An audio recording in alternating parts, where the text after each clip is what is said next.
Today, we are talking all things motherhood and unconventional career paths because, while of course the 9 to 5 in the office is wonderful and it's needed, we are going to be talking to two amazing women who also happen to be moms who have ditched or defied the traditional 9 to 5 and have been carving out their own path. And we think it's going to provide a lot of inspiration and motivation perhaps for moms out there who are also thinking of carving out their own lane as well. So before we jump in, let's just jump in. Why not, right? So our first guest or our first mom who is doing amazing things is Dimmitra Davidson, who is the founder of Indeed Labs. Now, not only is she a founder of this incredible company, she is also a mom to 3 beautiful daughters, as well as an entrepreneur, and really has so many different labels or so many different titles under her umbrella. And we just want to dig right in and find out more about her journey. So welcome, Dimmitra, to the podcast. Thank you guys for having me. Hey. I'm so excited to be here. Yeah, we're so glad that you are here because I think this is a really great time to be able to talk about not only where you are in life right now, but how you got here. And I think that's really what we want to send home to our audience today on this particular episode. Talk to us about, your path and how you got to where you are now, being the founder of Indeed Labs. Yeah. Thank you. Well, it's definitely been a winding road. I certainly didn't have a very linear career path, which is, I think, quite common for people, especially entrepreneurs. I started off with a background in finance. I realized very early on that there was a part of me that is creative as well, and I didn't want to just crunch numbers all day long, although that's super beneficial as a brand owner and as an entrepreneur to have that financial literacy. My career just took some turns. I started working at Tiffany & Company, great company. I worked in corporate sales. Prior to that, I was in finance working as a stockbroker. And then I think I picked up skills along the way and saw opportunities. And those opportunities opened up doors for me. And when I look back as a young professional, I think that I was fearless. And the one thing that you realize as you get older is that time is important, and you don't realize that when you're younger. So nowadays, maybe I will take more calculated risks. Maybe I won't go down a road without really looking into it to see how long am I going to be on that path. But when you're younger, I just went with it. And wherever I was that I was comfortable and I saw that I was doing a good job, I just continued to nurture those skills. And so they took me in certain directions. So when I worked at Tiffany & Company, I learned what it was like to really focus on a brand. And I learned the essential foundation of branding, which was so important later in my career. In finance, of course, I learned financial literacy. I learned how to read a balance sheet and an income statement. And all of those elements helped me as an entrepreneur. I met somebody who said we should start a skincare brand. I was a mom, I was young, and I had some issues with my skin. I was worried about products that I was using and were they unsafe, especially because I was nursing a young baby. And so it was through my personal need and this person going, we should start a skincare brand, that we just took the leap of faith. Like, we went for it. And I love that. You just taking this leap of faith. Yeah. Was that even on your radar? Not at all on my radar. And a skincare line of that? Not at all on my radar. So I had left Tiffany & Company because I knew that I didn't want the 9 to 5 corporate job anymore. I had my 3rd daughter. The first 2, I loved it. I was a corporate mom. I loved it. I was growing my career. Everything was great. And then my 3rd daughter came along 6 years after my 2nd daughter, 8 years after my first. And my priorities had completely shifted. I had no idea. So I'd be sitting there in a boardroom listening to them, and all I could think about, I literally remember the moment where I was sitting there going, wait a minute, Sophia just crawled today. That's what's important. And as soon as I wanted to scream at them, did you know my daughter this is not relevant. I thought, okay, I'm out, I'm done. And I wanted to do something for myself. But I took a little bit of time to figure it out. And I thought that I was going to be in the fashion business. I went to school to learn fashion design at one point, and then I was repping a line of jewelry from my home. I was working a lot in community, like I was doing a lot of charitable work as well, which gave me, even to this day, I love giving back. And I think that is really what kind of fulfills me ultimately.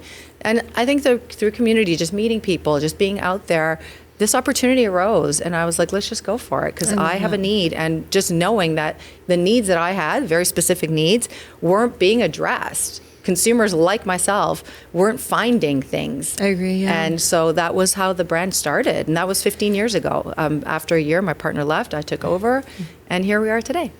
Just to circle back, because I'm just curious, as a child, were you this fearless and curious and creative as a child? Yes. Okay. Yeah, I was very different, I think, than especially in my immediate community, my extended family. I have a very big family. I didn't want to do what my parents kind of had set out for me. You were I wasn't going rebellious. to be married young, stay-at-home mom. Are you a second born? I'm a third born. Okay. Yeah. No disrespect, No. like at all. But I was a scrappy kid. Like my mother came home and she asked my sister if she wanted to take a job at Dairy Queen. She was old enough to work, and I wasn't. I was so young. I think I was maybe 13, like it was really young, and I was like, I'll do it. But I was tall and I was ambitious and I was fearless, and my sister was like, no, I don't know what to do, and I was like, I'll do it, because I had goals. Like I wanted to be independent. And I knew that being independent meant that you had to have some financial stability. And to this day, what I focus on and what I try to teach young professionals, especially females and my daughters, is that financial independence is so important for a woman. It is. I was So definitely important. not taught that Yeah. at all. Yeah, it's something, well, and all of us have daughters, right? That to be able to share, like kind of Shannon said, same, I wasn't really, that wasn't something that was emphasized for me growing up. But I think now where I'm at in my life and the experiences that I've gone through, I can't emphasize that enough. Yeah. And so you mentioned that how you were a mom of 3, but the first 2, you know, you were like, yes, I love it. I'm doing this corporate mom thing and I'm thriving. And then there was the 3rd, and then it really made you reassess. I don't know there needs to be a title for that. That moment where that clicks, because that happened for me at number 1. I don't know when that happened for you, Shan, if it was after 1 or after 2. But I think a lot of moms have this moment where they're like, what am I doing? Wait a second. I know Oprah calls it an aha moment. It's an aha moment. Then it's that aha moment of, wait, am I really where I need to be? And for me, that was me assessing and choosing to walk away from my career that I was in TV for 8 years, right? And making that leap of faith. So now when you decided to have that aha moment and you left, what made sure, let's start Indeed appealing to you? It was not immediate. Like I didn't leave because I was starting my own business. I like you said, I left because I was, a business sales manager, but I wanted to be called a mom. Like I felt like I had missed out. Like I felt like, so, and then I left, and of course I still had my identity. I still knew enough to know that I needed to do my own thing to be a great mother.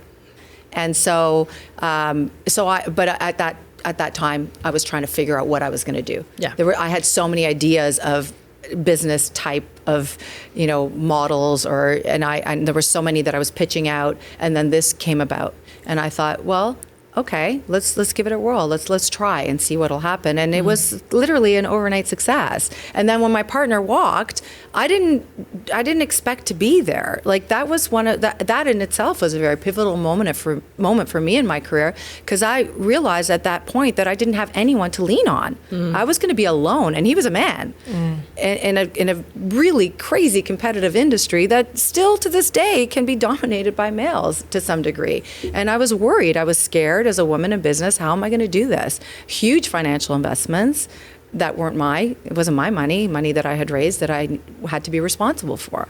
And so sometimes you don't have a choice. You just make it work. I just kept going. I put one foot in front of the other, and I told myself, and you know what? And I have to say, you're never alone. Like I have so many advocates that remind me every day that I can do things, and without their voices, without their support, whether it's my family, my friends, my children even, it's so important to have those endorsements, because I think one of the big challenges that women, especially women in business, have is imposter syndrome. And you think you can't do it. And we've been conditioned to feel like we can't do it. We've been conditioned to feel like maybe I'm not doing the right thing. Maybe I am neglecting my children. Maybe I shouldn't be risking someone else's capital to see this through. And why can't we take those chances? Why can't we learn along the way? Because I know that a lot of the women I've met in business have a whole lot of integrity too, right? And you're not going to just risk it. And that was me. I wasn't just going to take that and go, well, I'm out. Like I had signed up for this and I was going to see it through.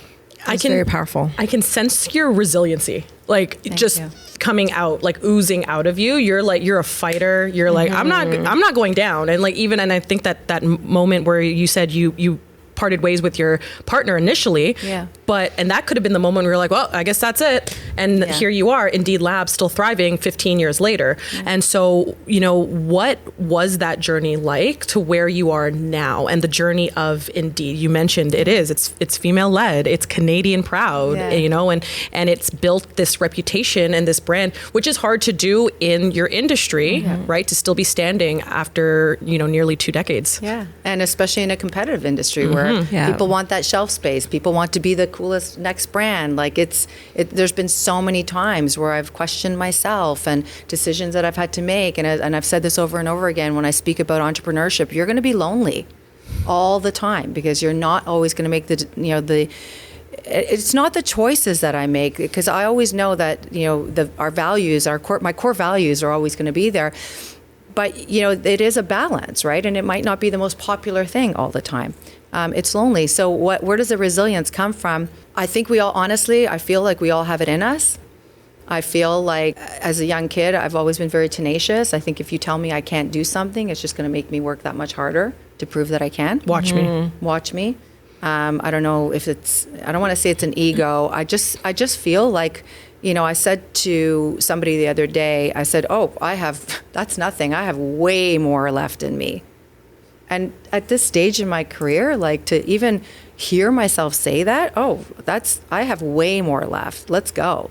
Yeah. That's just what you can do for yourself. Those words are not for anybody else but for yourself. Yeah, and we don't hear that narrative a lot. No, from women or anyone. And I think that is such a powerful statement, and I love that you're sharing that. And so as a mother, as a business owner, how has being a mother changed like how you make decisions and how you approach business? Definitely. I said, I can't keep my phone in here right now because my ringer is on bypass for my girls. Like I'm going to be a mom before anything else.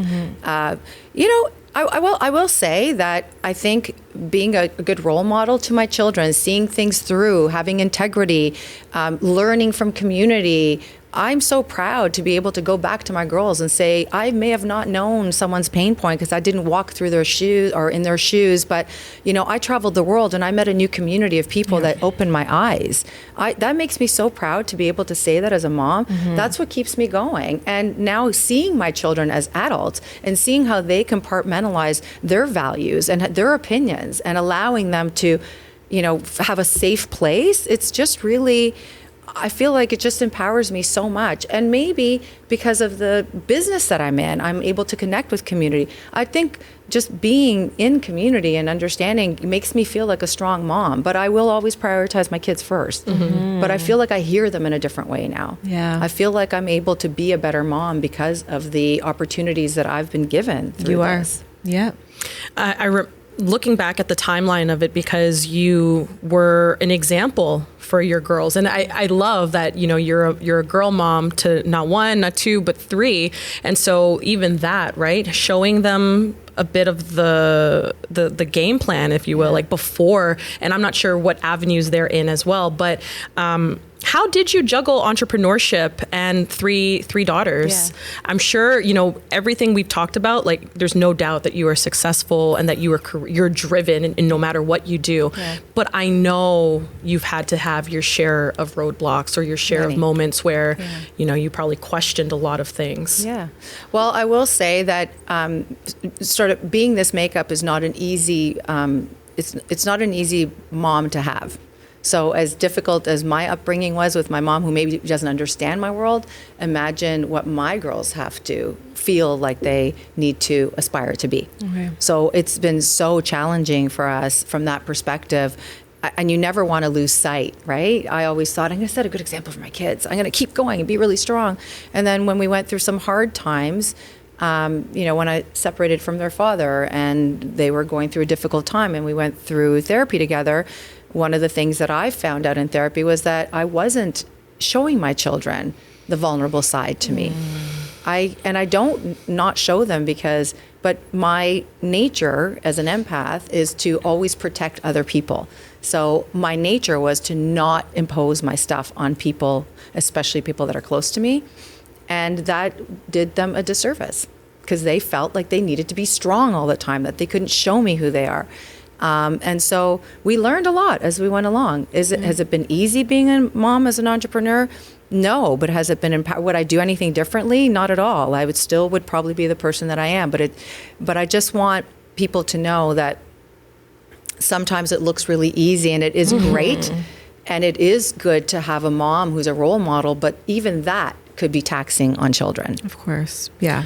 I think something that I have incorporated, and I know there's differing opinions on this. I cry in front of my daughter. Same. Yes, it's important. I don't have this persona of mommy is super mom. And while I wear many, many hats and I feel like I'm constantly juggling, I'll be the first to say balls drop. Yeah. I drop balls. I'm not perfect. Yeah. I don't always have it together. And there have been moments where, like, if whatever the case is, and I feel so overwhelmed, and I don't hide the tears. Not to say that I cry in front of her every single day and, like, I'm traumatizing this girl. I hope not. No. But I think there is actually value in seeing mommy, perfect, strong mommy, have these vulnerable moments where I say, baby, I'm sad. I'm really sad right now. You're human. It's problem solving. I learned that through therapy. It's problem solving. It's okay to show your children that you're having a bad day as long as you can sit down and go, okay, how are we going to solve this? As opposed to always pretending. I always used to say to my girls, okay, come on, dust yourself off. Let's go. Yeah. We can do this. And sometimes you just, like, it's a lot of pressure. I catch myself saying, like, okay, stop it. We got this. Stop crying now. Yeah. Enough crying. Yeah. And I have to catch myself and remind myself and say, it's okay if you want to cry or keep crying. Like, giving her that space. Because that's not how I was raised.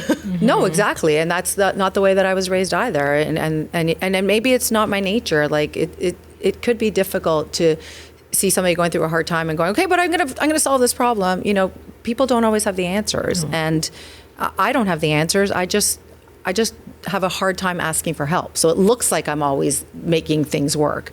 And I do ultimately, because we do, right? That's what you do. You're your mom. You have to keep things going. Yeah. It's beautiful to see how your beautiful girls have taught you something about yourself. Yeah. And we bring that up a lot about our children are a reflection of us, and they also are one of our greatest teachers. So of course. Yeah. So I want to talk about some wins and losses, if you will, because you mentioned you've been doing this now for 15 years, right? And we're just talking Indeed, like your career span's even longer. Yeah. So, but let's focus on right now. And you mentioned the fact that it is such a saturated market, and yet Indeed has been able to stay afloat, and more than that, but thrive as well too. Yeah, so what are some takeaways for perhaps a mom who is listening, who has that idea or has that vision of wanting to take the leap of faith, but is scared and isn't quite sure? I think that definitely one of the things that has kept our brand relevant, we've won 60 awards in the industry, is for me, it's always been about a point of difference. I think that if you're going to take a chance, then you should know what your opportunities are. I'm a very organized thinker. So anything you do, I think it's important to really understand. And don't hold, you don't want to overanalyze either, right? Yeah. So don't hold yourself back, because we all have good ideas, but we're too afraid to take the leap. At some point, you have to take the leap, but organization is very key. Knowing what your risk is so important. How much are you willing to go, okay, like I risked that, but that was worth it. I learned from that. So those are some of the things, challenges that I always, and I have to look at that in my business every single day. There's decisions that have to be made every single day, and it's those calculated risks. So as a mom, if you don't take the chance, you're at some point you're gonna go, why didn't I do that? But it's never too late. Never. That's the other thing. It's never too late. Like, I still have ideas of, what I want to do after Indeed Labs. So it's never too late. Yeah. But community is important. Having guidance is important. Knowing the implications is important. And then at some point, just take a chance. But know if it doesn't work, what's my backup plan? And I remember my parents would always be like, you need a backup plan if you want to play in the WNBA. Yeah. It's like, oh, really? No, but I love that mindset. I wish I went into business and finance, like to have that. Cause I'm just one of those people, either I don't do it cause I'm scared, or I'll just dive in head first and be like, whatever happens, happens. That's also not great. So the business financial, lens is I love that you said that. Yeah. And the crazy thing is, my mom introduced me to Indeed when I was in my 20s. Oh, really? Yeah, Shoppers. Wow. And she was all about natural beauty and clean. And so I remember I was always like, this is not for me, right? But I've just seen, I use the products, I love them, and then I've seen the evolution, and I just think your product is amazing, and I love the new rebranding of the new line and everything. So yeah, I just think you're very successful and very inspirational. Mm-hmm. Well, real quick, because we just heard the ding, but if you don't mind sharing quickly with our audience, what is up in store or around the corner with Indeed? Well, we just launched a line of skincare products actually geared to younger consumers, because as a mom myself and a business owner in this beauty industry or the skincare industry, what I always saw was that my kids were not using, they weren't washing their face. So now we've introduced younger consumers, and then we were afraid to let them use products, which makes sense because we don't know if it's safe for them. So we just launched a line of products to younger consumers that is safe and effective and especially formulated for their skin type. And it's been doing so well, so I think we're going to see a little bit more of that. Okay. I think I'd like to expand that. Yeah. Okay, so now we're at the part of our show where we ask you your final 5. Mm-hmm. No pressure. Whatever comes to mind. It's to be organic, and whatever you feel you want to say it. And yeah, we'll go from there. Okay. You ready? Yeah, absolutely. Right. Motherhood is... sacrifices. I like that. What is the best advice about motherhood you've ever been given? Take time for yourself. What is the worst advice you've been given? Oh, your baby should be crying. Don't worry about it. That's okay. Just leave the baby to cry. I think that you should never leave a baby to cry. I agree. I wish my mom told me. As it relates to motherhood, my mom warned me about a lot of stuff. That's great. Yes, she did. My mother is very fiercely protective of family. Mm-hmm. And so, yeah. I mean, I wish my mom could have told me that it's not always going to be so easy. Mm-hmm. But, yeah, maybe she wanted to protect me as well. Mm-hmm. Okay, this is your final question. What would you tell your younger self if you could? I think I would tell my younger self, I probably would have told my younger self just to take more time making decisions. I think I made decisions very quickly as a young girl. Not bad, but sometimes, maybe I would have taken a little bit of precaution. You could have thought that one through. Are we talking like a tattoo? Or no, I'm just kidding. Well, I see myself giving my daughters a whole lot of advice. Don't do that. Yeah. So I'm like, maybe that was younger me going, she could have thought that one through. Yeah, I think as it relates to a lot, just reckless decisions that you make as a young girl. Yeah. I think if I could, we all had taken the thin some time eyebrows. to think in there. About it. Oh yeah. Maybe don't lead with your heart and lead with your head. How about that one? Yeah. Preach, Mom. Yeah. All right. Well, Dimmitra, we just had such a pleasure chatting with you, and we really enjoy you just sharing some of your knowledge with us, with our community as well. Our final notes as we kind of wrap up this quarter, your final message to any mom who is, on the verge or wants to take a leap. Yeah. What would it be? Well, I think given the fact that it took me so long to think about what advice I would have given myself as a younger girl, that just really tells me a lot about the individual that I was and that risk taker. And so I think that if you have a feeling, then don't question that feeling. I think that what we do is hold ourselves back quite a bit, and then we let other people come in. and then that feeling is gone, right? So what I have learned, and I think it's important if you're starting out a business or taking a chance, listen to your own gut instinct. Because if you make a wrong move, that's a decision that you've made, that you've learned from, and you can live by. But if someone else made a decision for you and you didn't do what you wanted to do, that's called resentment. You came to preach today. It's just true. I've learned, don't let other people, if you have that strong feeling, don't let anyone take that away from you. Because any mistake is just a learning, right? And you can say, well, that's fine. I fell, but at least I learned from it. Exactly. At least I took a chance. But if somebody else takes your life and your dreams and your goals away from you, that's resentment. You're going to look back and go, why did I let that person tell me what to do? Resentment. Yep. That is so good. Wow. Powerful. Where can folks follow you along for your journey, as well as all things Indeed Labs? I'm on Instagram, Dimmitra Davidson, and also Indeed Labs.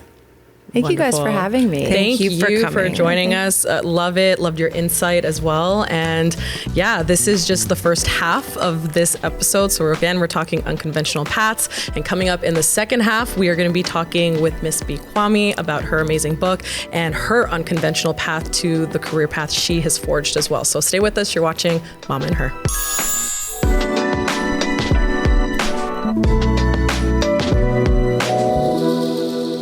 Welcome back to the second half of Mama and Her. Today's episode, we are talking motherhood and unconventional career paths. Had a great first half with Dimmitra of Indeed Labs. And now we have the amazing Bwami joining us for the second half of this episode, who is the new author of this brand new book right here, The Book of Possibilities. B is a media personality, blogger, writer, podcaster herself, and wears so many hats, as well as the most important title of mom. So welcome to the podcast. Welcome to Mom and Her. Thank you for having me. I'm so excited to be here with you guys. Yeah. Awesome. We are honored for you to be here too, because as we mentioned, right, we're talking about unconventional paths. And I would say you're probably someone who could be like, that would be me. I get it. Exactly. I have a story or two. or five. When's the next book coming out? Before we start, though, we want to do a vibe check. All right. Something we always do here on Mom and Her. So can you share the good, the bad, or ugly with us? Ooh. Just of like life in general right now, or in the moment? Anything. Whatever you want. Day, week, year. So the good is definitely the book being out in the world. And congratulations. Thank you. Like, it's been a Google Doc for so long. So to see it in an actual book format that people are holding is so good. So that is beautiful. The bad is, and it's not really bad, but it's okay. It's a thing that I'm learning, is just, I thought my job when I was writing the book was just to write the book. And now I'm learning as an author who is promoting the book and getting it out in front of people, there is so much more work to do. So now I'm kind of going back to my schedule, like, oh, wait, I got to squeeze in time to do this and make time to do that. So bad for my schedule, bad for like how I thought things were going to run the next few months, but I'm sure it's going to also end up good. And the ugly, you don't have to do ugly, because bad and ugly can go together. But if you want to add an ugly, go ahead. My schedule's kind of ugly. My schedule's kind of ugly, but my schedule's like, girl, what are we doing? I'm like, don't worry, it's all gonna make sense. It's all gonna make sense. So that's the vibe. That's the vibe right now. Yeah. Okay. Well, we just want to dive right in. I mean, there's so many things that we can talk about, but let's kind of start at the beginning, and obviously what our podcast is all about, which is motherhood, and the way in which you balance how you show up as a mom, and just tell us a little bit more for the viewers who may not know. Sometimes I have to forget, because I feel like I know you well, exactly, and I've seen your growth, and I've seen your all of the things you're doing, these amazing things. But for those who may not know, for sure, tell us who B is. So I am, as you said in my intro, I do a bunch of different things. Very Jamaican. That is a very Jamaican trait, to have a bunch of different jobs, and I take that on and I wear those hats very well. But I am a mom of 2 young girls. They are 10 and 7 right now. And I've had a really interesting trajectory in terms of just how I've integrated all of these different aspects into life, because I always wanted to be a writer. As a kid, I loved writing. I won a writing competition, got to have lunch with Robert Munsch. Ooh, wow. He was, one of the first people to tell me I was a good writer. And I was like, my favorite children's book author told me I'm a good writer. My life is set. I was like 7 years old. That was your God wink, girl. Exactly, yeah. And I was like, listen, this is it, right? But having Jamaican parents who are like, is that a job? Like, you need to get a job. You need to have security. I was like, okay, health is my other love.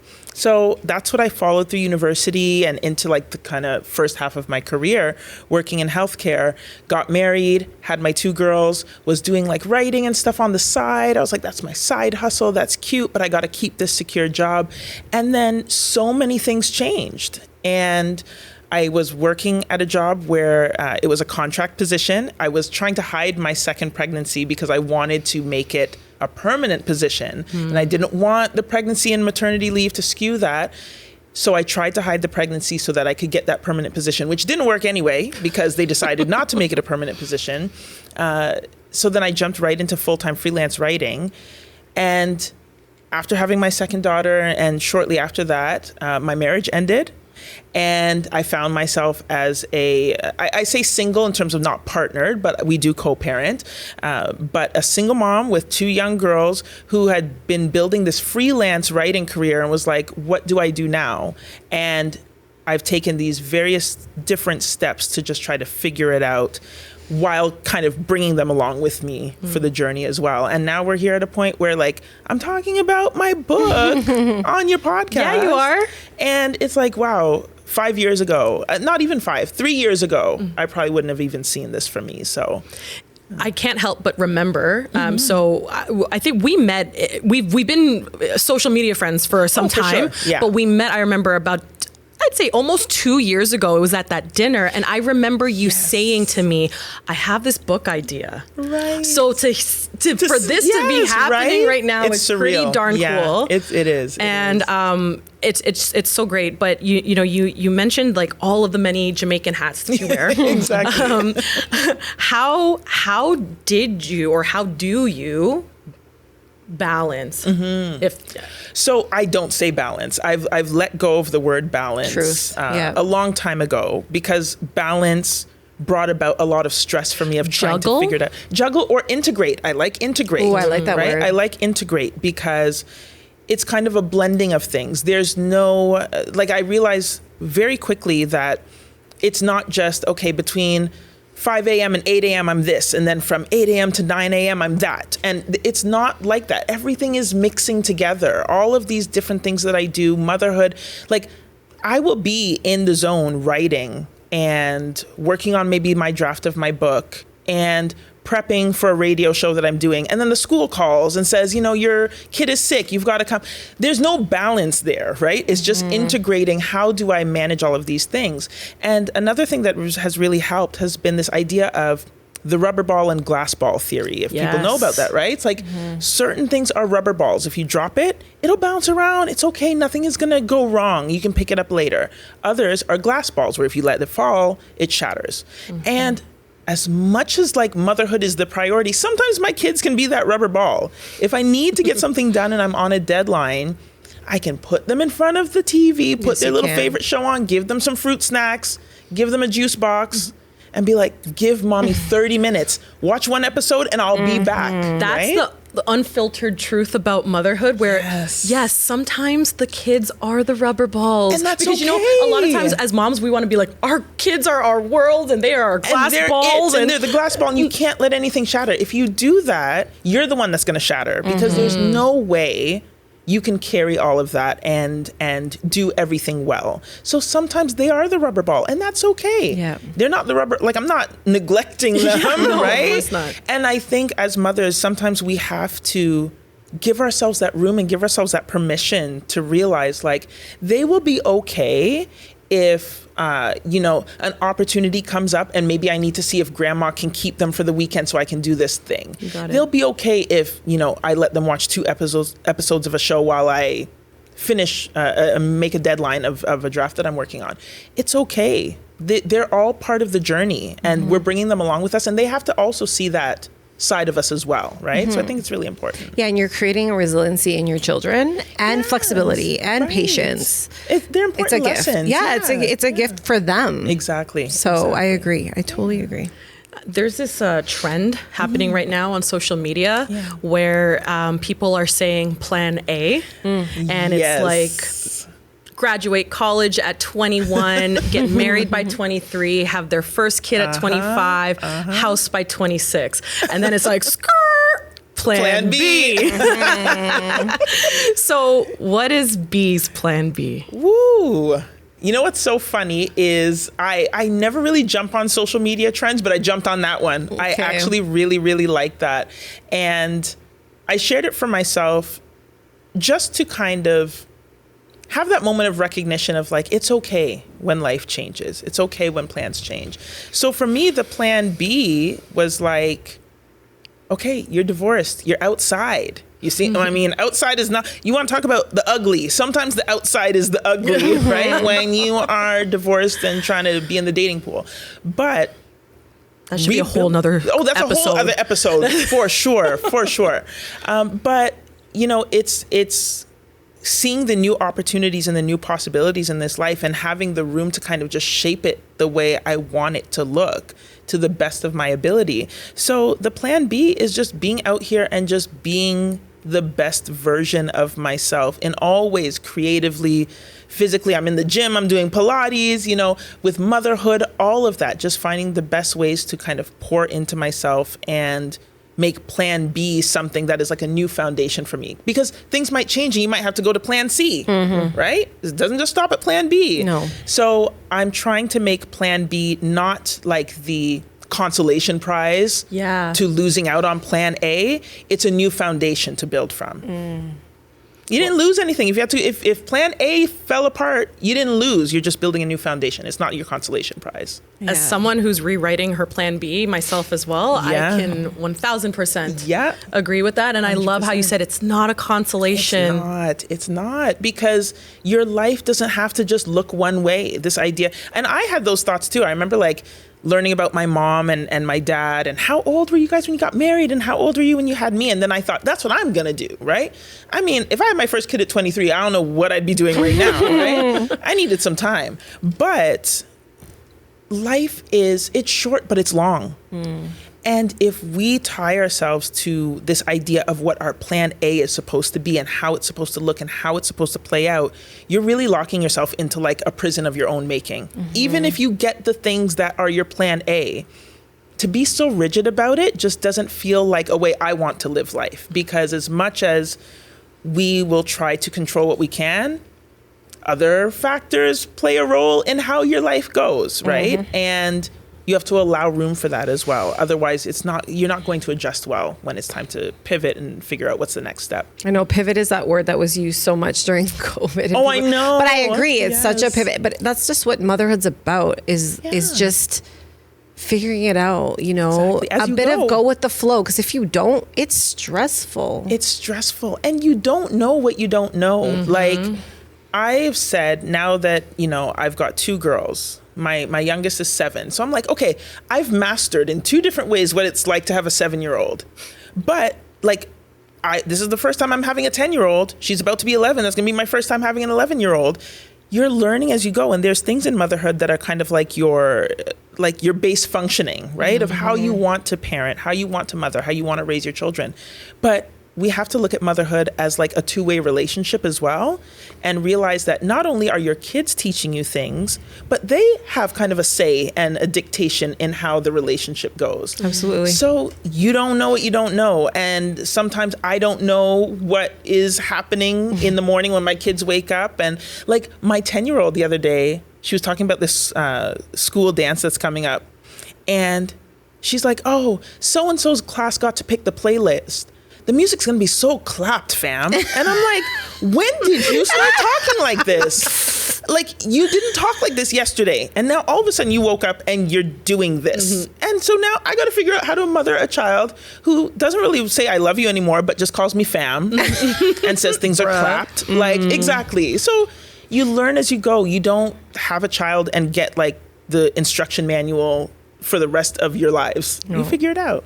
Yeah, we talked about in previous episodes, especially as a new mom, especially when they're growing so rapidly from newborn to one, is that when you think you have it all figured out, they're like, psych!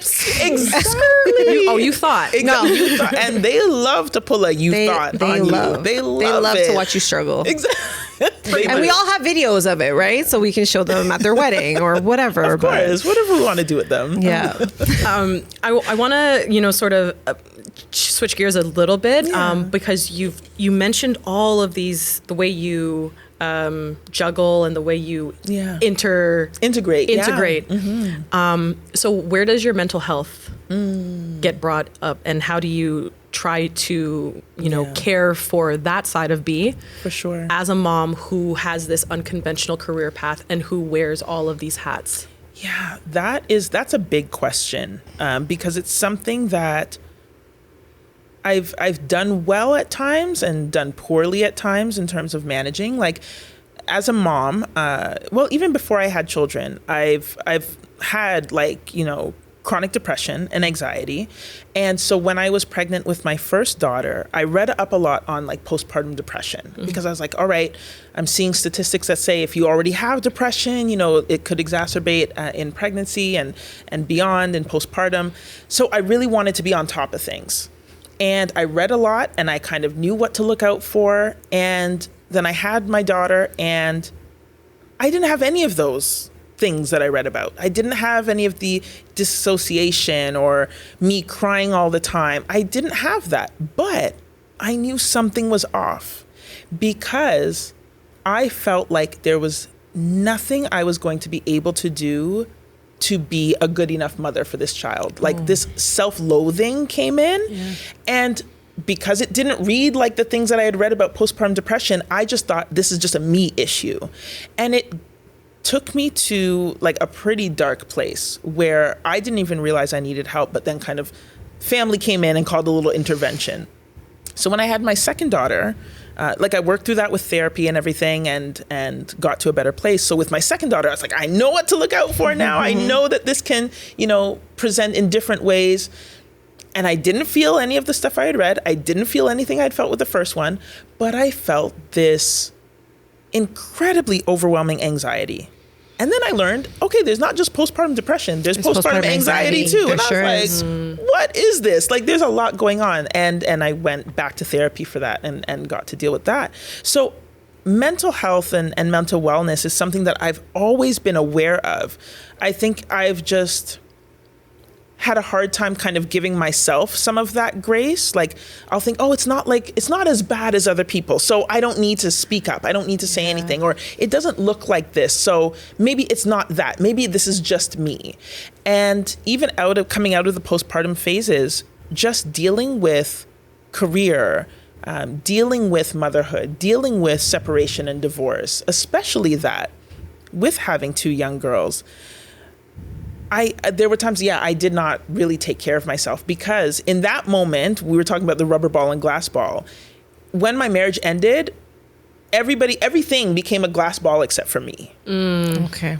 Everything else was a glass ball that needed to be tended to. The kids, dealing with the house that we were selling, figuring out my career. How am I going to, figure out how to afford life now by myself? Everything else became a glass ball that I couldn't drop, I couldn't break, I needed to sort it out. And I was not even the rubber ball, I was like a crumpled up paper ball. Not even a second thought, a third, an afterthought. Exactly. I was just off to the wayside. And it, again, with friends, with family, a lot of people kind of waking me up to the fact that no, you are going to lose a lot if you lose yourself.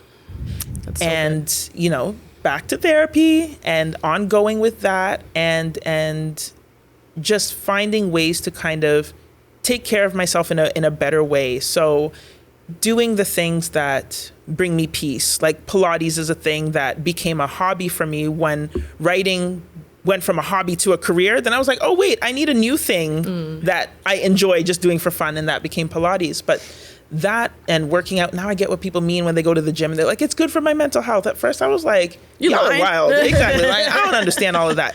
Now I get it. And it's about prioritizing those things so that I carve out that space for myself and pour into myself to ensure that I try to keep myself as mentally healthy as possible. Because again, if I fall apart, everything else is going to fall apart. Doesn't matter how much I care for these glass balls. If I don't care for myself in the same way, none of that is going to matter. Yeah, and it sounded like you were surrounded by such your amazing community and village that recognize that, because I don't think everyone has been blessed with that. So that is just such a reminder to people who are around new mothers that they look out for certain things, and it might not be what we think, like anger, or, depression, but it comes out in different ways. And often as new moms, we say certain things like, "Oh, I'm okay," and you can tell. Oh yeah, exactly. Even if we're trying to lie or trying to just redirect someone else because you don't want the help. We don't do it very well. No. We don't in those stages. We don't do it as well as we think. So yeah, I think I was very lucky to have that type of circle around me. And I think the best thing we can do, we may not be able to control the depths of the circles that we have, but we can help be part of a circle for somebody else. Yeah. No, for sure.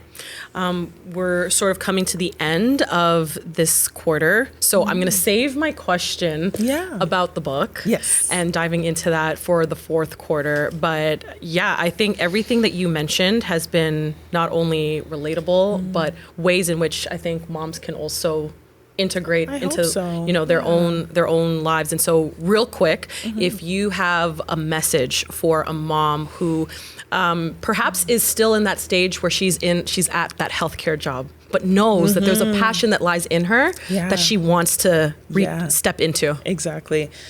Oh, it's going to sound cliche, but I will say go for it. Go, like, you really have to, even if you've got to take baby steps.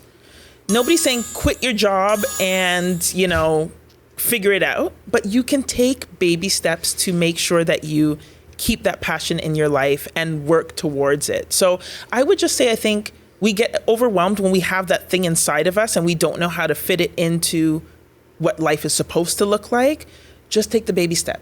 Just take the baby step to bring that thing in, and you'll continue to make room for it and it will continue to grow, but you have to go for it. And so this is Words of Wisdom on the Road to Becoming.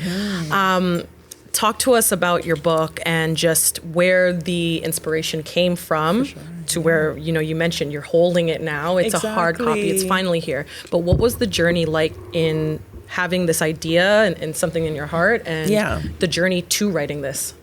So the journey to writing it came up, like, we're talking unconventional. This was even for authors, this was a very unconventional path where I had been freelancing for a number of years, writing for newspapers, magazines, all that type of stuff. And I got an email one day from a literary agency. And it was these two agents who were asking if I had representation. They loved my work. And I thought it was a scam. So I'm Googling because I'm like, are these real people? Is this a real agency? It turned out very, very real, very amazing. Shout out to Transatlantic Literary Agency and Carolyn Ford, who's my agent. So we talked about me writing a book. And I was like, all right, I need some time to kind of like think about this and figure out what do I want to write like a whole proposal on and send out to publishers. And I was like, give me a couple months. And then, in the spring, I'll get cracking on something. And that actually didn't happen because literally maybe 2 weeks later, my agent approached me about 2 publishing houses that wanted to meet with me about writing a book. And I was like, they're coming to me? Like, I'm supposed to go to them. And she's like, hey, well, sometimes, you're on radars and people want to see if they can work with you. So I had 2 meetings, and it was just the most interesting thing to kind of be courted. Like, if we were talking about sports just now, it's like, I kind of felt like it's like these 2 teams wanted me to like sign with them. Yeah. Exactly. And I remember saying to my agent, I'm like, what do I do to prepare? And she's like, you don't do anything to prepare. She's like, they want you. So she's like, you just sit back and you kind of just, listen and ask questions. And I was like, oh, they're courting me. This is interesting. So ended up going with Penguin Canada, and my editor there, Laura Dosky, she is incredible. And she said to me one day in one of our early meetings, you're such an incredible role model. And I instantly kind of like got this feeling, because I don't like the title of being a role model.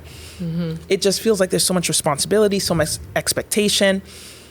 And I said to her, I don't really like that so much, but I like being called a possibility model. I like being a model of possibility of what it looks like to be a Black woman in these different spaces, or to be a divorced woman raising two young girls, or to be somebody who used to work in healthcare and is now writing. Like, I'm a possibility. I'm not the model. And she was like, I've never heard that before. So we started talking about possibility. And aside from the possibility model aspect, I kind of was looking at my life at the time, and this is around like when I had just gotten separated. And I couldn't really see any possibility for anything good beyond where I was. And so I started playing with this idea of possibility and looking at my daughters who couldn't see anything but possibility. Every day is magic for them. Every day is a possibility of something like amazing and fun and wonderful.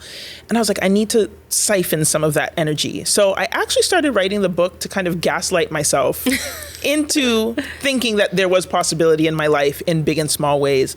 And it's an essay collection. The essays started originally as letters to my daughters, but we shifted kind of the models and methods of writing it as we went along. But all of the essays touch on different aspects of life and where possibility may exist within them. So things like travel, obviously we think about travel and possibility of learning and experiencing new things. But I even talk about like, what name do you use? And what possibilities can you find in your name? Or if your name changes, what possibility exists there? What possibility exists when you know your worth, which is a big conversation, especially for women in different aspects of career and things. How do you have that conversation about standing by your worth, and what possibilities come from that? What possibilities come out of dating? Like, so many different things. I would often be able to see the obstacle of why something won't work out or why something will be difficult. But writing this book made me flip that on its head and say, okay, but where's the possibility for something new or different or good that could come out of this? And then the book was kind of born from that. I love that. So organic. Yeah, it really was. It really was. And he's just flipping the lens, you know? That's what I had to do, because it's like, okay, I can always see the negative, but I had to force myself to be like, okay, but where is the positive, right? Where it's, and not even just the positive. It's not like everything's always going to work out. Right. But that's why I say there's a possibility of something different. Something different is just at least not where you are in the moment. It might be good years down the line, but you at least have to get yourself to a place of, all right, this is something different that I can start building from and go from there. So yeah, I think it's important. There's a saying that I once read where, you know, if you never envisioned your life could go one way, and if that's downwards, like, you know, it could get so dark, then surely there has to be a way that your life can go in another direction that you never thought possible in the opposite direction. Exactly. And sometimes it's hard to see the possibility of it going upward when you're in the valley. Right. But it is possible. But it's literally there. I actually like have a short essay about that in the book, where I'm like, I was at one of the lowest moments that I can recall in my life, and literally started laughing because I was like, there's actually nowhere to go but from here. As long as I still have a heartbeat, like, there's nowhere for this to go but up. So it's like, all right, girl, like, we're down right now, but there's not much downer we can get. So it can only go one way, right? So sometimes it's like you get in that place and you're down and you're like, I'm just going to be here. But it's like, no. You know, physics and all that kind of stuff. Things have to move. Things have to shift. Science, It's got to go somewhere else. It's in your favor, actually. Exactly. What goes up what? must come down, and vice versa. How much? Unless I could dig and it goes even further. If I'm at rock bottom, It's where like, else? You can only go up. It might, again, baby steps. It might be baby steps, but you can only go up. So you just got to kind of shift and look that way. It's like too. the power of that word "yet." When I heard that, it was like, I haven't found the one yet. I am not making the money I want to make yet. Or it's just always like putting that, it's a possibility word. Exactly. So much possibility in that little word yet. And it's like, give yourself time and space, but just be moving towards it, right? So yeah, that's what's important. B, who is this book for? Ooh, that's a good question. When I started writing it, literally, I was just like, if my daughters like this, I'll be happy. If this helps them, I'll be happy. So it was for them. But as I started writing more and branching out and thinking about who do I see finding this book and responding to it in a good way, definitely mothers, definitely other women, even if they don't have children. But I think I would say overall, the person that this book is for the person who cannot see possibility. So whatever stage of life you're in, if you feel that you cannot see where things might get better, or you don't have the power of yet, you just kind of have a full stop, you don't have yet at the end because you haven't gotten to that point of hopefulness, I think this book is for that person. And I didn't write it in a way where it's very prescriptive and very like, I've made it to the mountaintop and I'm going to tell you how to get here too. It's not, because I'm still figuring things out. Yeah. But the book is supposed to be like, join me on this journey as I'm talking about how I figured it out. And I'm going to ask you, reader, some questions that I want you to answer for yourself and see how you're figuring it out. Yeah. And let's kind of go on this journey together. So I think ultimately, like mothers, Black women, my daughters were top of mind. But I think this book is for anybody who just hasn't figured out the power of yet and hasn't figured out how to flip that lens for themselves as well. So good. So good. Well, it is officially out. It's been out now. So, yes. Just so amazing to see it come to life. And as we sort of wrap up this episode, we always like to ask our guests a few rapid fire questions on motherhood. Love it. So Shannon can go ahead and kick things off. Okay. And it could be a one-word answer. It could be a sentence, but it's just whatever comes to mind first. All right. Okay. So here are your final 5. All right. Motherhood is... Motherhood is an all-encompassing journey, occupation, identity, and practice. Man. Okay. That was just off the top of my head. No wonder you wrote a book.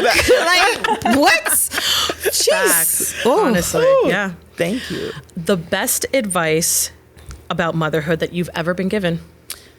Best advice about motherhood that I've been given, I think it kind of goes back to what I was saying before about remembering not to put yourself last, right? Like, if you don't take care of yourself, you cannot take care of these little people. So it's not selfish to take care of yourself. You need to do that so that you can be healthy and take care of them as well. What is the worst advice? Worst advice was always sleep when the baby's sleeping. It's like, no, like when the baby's sleeping, I got to get stuff done. Hello. When am I doing the laundry? When am I cooking? When am I getting something to eat for myself? I'm going to have to do that when the baby's sleeping. I'm sorry. I'm not sleeping then. So yeah, that was the worst.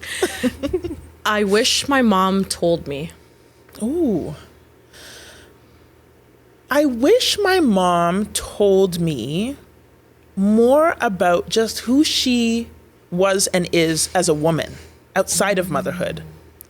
Yeah. We have those conversations now, but as a young girl, as a teenager, like I think it would have been really impactful to know who my mom is outside of motherhood.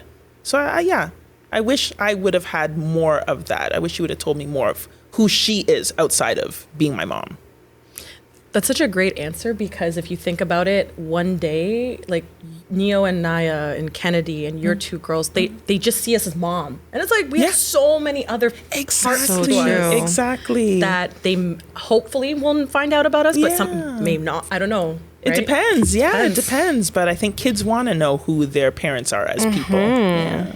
Okay, and our last question is, what is one thing that you would tell your younger self?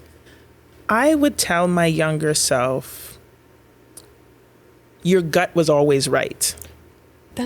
That's crazy. Because of Dimmitra? She said that. Yeah. Really? Yeah? Yeah. She said the same thing. Oh, really? Similar. Yeah. Basically, your gut, isn't it? Your gut was like, I mean, that gut instinct that said at 7, you're going to be a writer, right? I quieted that for far too long, right? And other, red flags have come up, and it's like, it's just a circus. It's not a red flag. I'm ignoring it. No. It's bang, bang with the Trump. Exactly. No, follow your gut. Yeah, wow. Your gut was never wrong. So there's a clear message today for our audience. I love that. Wow. Yeah. It's, I think that overall, like this last hour has been just an hour of motivation and hopefully inspiration for the women or anyone who's been tuning in and watching this episode. So thank you so much for stopping in. Thank you. Real quick before we go though, how can folks folks get their hands on the Book of Possibilities and follow your journey? Yes, I love saying this. You can get the Book of Possibilities wherever books are sold. Yes, you can. You can go to the library if you don't have money. Go to the library, get it at the library. There's audiobook version, there's ebook, there's obviously the physical copy. So are you narrating the audiobook? I do, and my daughters are in it too. Gosh. Yes, that is so beautiful. So the audiobook is a really cool experience. So if you're into audiobooks, I am, yeah. You'll like this one. And I'm the only Bwami in the world to date. So Google Bwami. You'll find me on socials. You'll find my website. You'll find all the ways to keep up with my shenanigans. I love it. The one and only. The one and only. Bwami. Thank you so much for dropping by. And of course, a big thank you to Dimmitra for also joining us. And on behalf of Dimmitra, B, Shan, and myself, thank you so much for watching. And again, hopefully this provides a little bit of inspiration for an unconventional path, while of course juggling the most important role of motherhood. So we will see you next time. And again, you can always follow us on all our socials at Mama and Her Podcast. See ya.